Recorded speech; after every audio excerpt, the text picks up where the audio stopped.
canto tempo fai que non nos vemos? Técnicamente vimos na clase, pero... Bo, arruinache o guión todo, é que ti Bueno, que me querías contar? viche os alumnos de primeiro C. Non. Pois están facendo unha cousa para non fumar. Ademais, fixeron unha canción e un baile. Pois voulle contar ao meu tío que fuma moito. Sí, pois a ver se... Bueno, e vas me enseñar o vídeo? Claro, mira, sígueme. O gimnasio se sabes onde está, así que... Verás, é unha canción moi bonita e fixeron eles todo. Ahora vamos ver, sígueme, mira.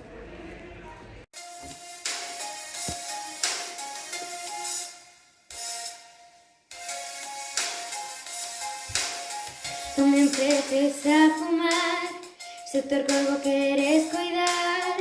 Non me entres en discusión e protexo o teu pulmón. Nunca te deixes levar, a vida tes que aproveitar. Escolle ben a túa opción, non fumar é a túa elección.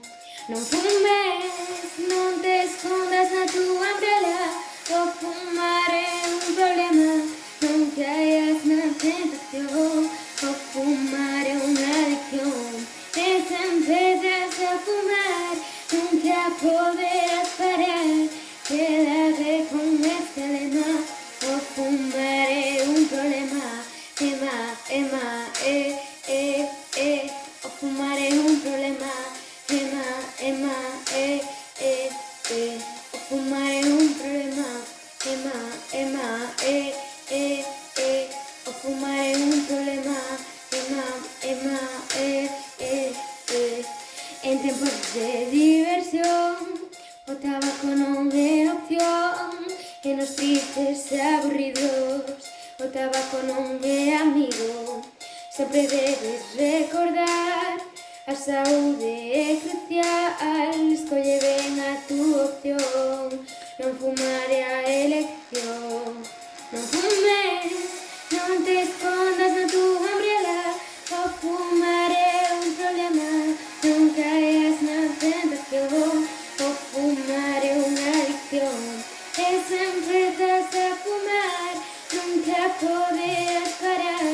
Quédate con este lema, o fumar é un problema.